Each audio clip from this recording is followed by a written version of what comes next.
جناب خبر آ گئی ہے، نواز شریف، آصف زرداری سمیت اپوزیشن کے گرد گھیرا تنگ کیا جا رہا ہے۔ ایک طرف حکومت وبا کے خلاف برسر پیکار ہے، دوسری طرف نیب نے اپنا کام تیز کر دیا، اور کچھ لوگوں کا کہنا ہے کہ نواز شریف اور آصف زرداری کے خلاف نیب ریفرنس کو 18ویں ترمیم اور NFC ایوارڈ میں ترمیم کے لیے استعمال کیا جائے گا۔ بہرحال کامران خان نے تو اپنی ٹویٹ میں لکھا ہے کہ اگر ذرہ برابر بھی شک ہے تو دور کر لیں، 2020 میں ہی 18ویں ترمیم اور NFC ایوارڈ میں قومی تقاضوں کو سمونے کے لیے مطلوبہ ترامیم پارلیمنٹ سے منظور ہوں گی۔ PMLN، پیپلز پارٹی، PTI مل کر مفاہمتی فارمولہ بنائیں گے، اور وہ اشارہ کر رہے ہیں کہ نیب کا متحرک ہونا بھی اسی ضرورت کا پیش خیم ہے۔ آج اسلام آباد کی احتساب عدالت نے توشہ خانے سے غیر قانونی طور پر گاڑیاں حاصل کرنے کے الزام میں سابق وزرائے اعظم میاں نواز شریف اور یوسف رضا گیلانی سمیت سابق صدر آصف علی زرداری کو 29 مئی کو عدالت میں پیش ہونے کا حکم دیا ہے۔ پاکستان کے سب سے اہم عہدوں پہ فائز رہنے والے یہ سیاسی شخصیات مختلف ممالک سے سربراہان کی جانب سے تحفے میں ملنے والی گاڑیاں تھوڑی سی رقم ادا کرنے کے بعد توشہ خانے سے اپنے ساتھ لے گئے تھے۔ توشہ خانے اس جگہ کو کہتے ہیں جہاں یہ تحائف سرکاری طور پہ جمع کیے جاتے ہیں۔ آصف زرداری کو بطور صدر لیبیا کے سابق صدر معمر قذافی اور متحدہ عرب امارات کے سربراہ کی طرف سے گاڑیاں تحفے میں ملی تھیں، جو وہ توشہ خانے میں جمع کرانے کی بجائے ذاتی طور پہ استعمال کرتے رہے۔ سابق صدر زرداری صاحب کے متعلق کہا جاتا ہے کہ گاڑیوں کی صرف 15% قیمت ادائیگی کے بعد یہ گاڑیاں استعمال کے لیے حاصل کی، اور ان گاڑیوں کے لیے رقم کی ادائیگی بھی جعلی اکاؤنٹس کے ذریعے کی گئی۔ اب مجھے نہیں پتا جعلی اکاؤنٹ کیا ہوتا ہے، لیکن جعلی اکاؤنٹس کے ذریعے کی گئی۔ ان گاڑیوں کی ادائیگی جعلی بینک اکاؤنٹس کے ریفرنس کے ملزم عبدالغنی مجید نے جعلی اکاؤنٹ سے کی۔ عبدالغنی نے انصاری شوگر ملز کے اکاؤنٹس کا استعمال کر کے ان گاڑیوں کی ادائیگی کے لیے 2 کروڑ سے زائد کے غیر قانونی ٹرانزیکشنز کی، جبکہ انور مجید نے سابق صدر کے اکاؤنٹس میں بھی 9.2 ملین روپے ٹرانسفر کیے۔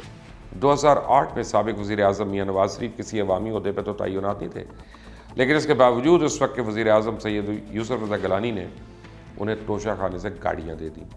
اب یہ معلومات ابھی تک منظر عام پہ نہیں آئیں کہ اس وقت کے وزیر اعظم نے سابق وزیر اعظم کو یہ گاڑیاں کتنی گاڑیاں دیں، جس کی وجہ سے یہ بدعنوانی کے مرتکب ہوئے ہیں۔ اب احتساب عدالت کے جج محمد بشیر صاحب نے اس رپورٹ پر سابق وزیر اعظم میاں نواز شریف، سابق وزیر اعظم یوسف رضا گیلانی اور سابق صدر آصف علی زرداری کو 29 مئی کو عدالت میں پیش ہونے کا حکم دیا۔ جج محمد بشیر نے ہی سابق وزیر اعظم میاں نواز شریف کو لنڈن کے علاقے پارک لین اپارٹمنٹس کے مقدمے میں 11 سال قید اور جرمانے کی سزا سنائی تھی، تاہم اسلام آباد ہائی کورٹ نے اس سزا کو معطل کر دیا تھا۔ سید یوسف رضا گیلانی کو توہین عدالت کے مقدمے میں، جبکہ میاں نواز شریف کو اثاثے ظاہر نہ کرنے کی بنا پہ سپریم کورٹ نے انہی کے عہدوں سے ہٹایا تھا۔ اب اگر کسی سربراہ مملکت یا چیف ایگزیکٹو کو کسی دوسرے ملک کے صدر یا چیف ایگزیکٹو کی طرف سے کوئی 10 لاکھ روپے تک کی مالیت کا تحفہ ملتا ہے تو وہ اسے اپنے پاس رکھ سکتا ہے، لیکن اگر اس تحفے کی قیمت 10 لاکھ سے زائد ہو تو اسے جمع کرانا ہوتا ہے۔ جبکہ گزشتہ روز ایک دم سے شہزاد اکبر نے بھی شہباز شریف کے خلاف پریس کانفرنس کر ڈالی اور کہا گیا کہ شہباز شریف کی وطن واپسی ہو چکی ہے، اب ان کے خلاف جو ثبوت ہیں ان سے ان کی سزا کا بچنا مشکل ہے۔ نیب نے تو شہباز شریف کے خلاف 10 سالہ دور اقتدار کی تحقیقات کی، جس کے مطابق شریف خاندان کے اثاثوں میں اضافہ ہوا۔ اثاثوں میں ہوش ربا اضافے کی وجہ سے TTs ہیں، اور غریب ملازم جو کبھی کراچی نہیں گئے ان کو کروڑوں روپے بھیجے گئے، کبھی پاپڑ والے اور کبھی سیکٹری کے اکاؤنٹ میں پیسے آئے۔ کالا دھن ہنڈی حوالے سے باہر بھجوا کر TTs کے ذریعے واپس منگوایا جاتا تھا۔ میاں صاحب نے متعدد کمپنیاں اپنے ملازمین کے نام سے بنوائیں۔ رمضان شوگر مل کے ملازم کے اکاؤنٹ میں 48 کروڑ روپے منتقل ہوئے، اور ملازمین کے نام پہ بنائی گئی کمپنیوں میں اربوں روپے منتقل ہوئے۔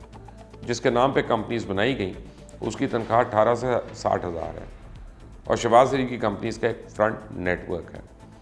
ایک طرف تو آصف علی زرداری صاحب کو تحفے کی گاڑیاں استعمال کرنے پہ 29 مئی کو بلایا ہے، تو دوسری طرف انہیں نیب نے جعلی اکاؤنٹس کیس میں 16 مئی کو بھی طلب کر لیا، اور انہیں ہریش اینڈ کمپنی کیس میں طلب کیا گیا۔ Harish and company park lane company کی فرنٹ کمپنی، اور اس نے سندھ حکومت سے واٹر سپلائی کا ٹھیکہ لیا اور سندھ میں واٹر سپلائی منصوبے پہ کام ہی نہیں کیا گیا۔ ہریش اینڈ کمپنی کے اکاؤنٹ سے نوٹیرو ہاؤس پہ اخراجات کیے جاتے رہے، جبکہ آصف زرداری کو گزشتہ ہفتے بھی ہریش اینڈ کمپنی کیس میں طلب کیا گیا تھا۔ سابق صدر نے احتساب عدالت میں پیشی اور دیگر مصروفیات کی بنا پر 15 دن کا وقت مانگا تھا۔ آصف زرداری کی اسلام آباد ہائی کورٹ سے لی گئی ضمانت 15 مئی کو ختم ہو رہی ہے، اور ان کے خلاف نوری آباد پاور منصوبہ، ٹھٹا اور دادو شوگر ملز کی بھی انکوائری جاری ہے، جبکہ 4 ریفرنسز پہلے ہی احتساب عدالت میں دائر کیے جا چکے ہیں۔ اب جعلی اکاؤنٹس کیس کی کل 22 انکوائریز چل رہی ہیں اور سابق صدر اب تک کل 5 مقدمات میں انہوں نے ضمانت حاصل کر رہی ہے۔ منی لانڈرنگ کیس 2015 میں پہلی دفعہ اسٹیٹ بینک کی جانب سے اس وقت اٹھایا گیا جب مرکزی بینک کی جانب سے وفاقی تحقیقاتی ادارے FIA کو مشکوک ترسیلات کی رپورٹ یعنی STRs بھیجی گئی۔ FIA نے ایک اکاؤنٹ سے مشکوک منتقلی کا مقدمہ درج کیا، جس کے بعد کئی جعلی اکاؤنٹ سامنے آئے، ان سے مشکوک ٹرانزیکشنز کی گئی تھیں۔ معاملہ سپریم کورٹ تک پہنچا تو اعلیٰ عدالتوں نے اس کی تحقیقات کے لیے مشترکہ ٹیم GIT تشکیل دی، جس نے گزشتہ برس 24 برس کو عدالت عظمیٰ میں اپنی رپورٹ جمع کرائی، جس میں 172 افراد کے نام سامنے آئے۔ GIT نے سابق صدر آصف علی زرداری اور اومنی گروپ کو جعلی اکاؤنٹس کے ذریعے فوائد حاصل کرنے کا ذمہ دار قرار دیا اور ان کا نام ECL میں ڈالنے کی سفارش کی۔ اس کیس میں سابق صدر آصف علی زرداری، ان کی ہمشیرہ فریال تالپور سے بھی تفتیش کی گئی، جبکہ پیپلز پارٹی کے چیئرمین بلاول بھٹو زرداری نے بھی تحریری طور پہ GIT کو اپنا جواب بھجوایا، جبکہ اومنی گروپ کے سربراہ انور مجید اور نجی بینک کے سربراہ حسین لوائی FIA کی حراست میں ہیں۔ مزید تفصیلات آ رہی ہیں، میں آپ کو دوں گا، بٹ پہلے پلیز چینل کو سبسکرائب کر لیں، بیل آئیکن کو پریس کریں۔ اللہ حافظ۔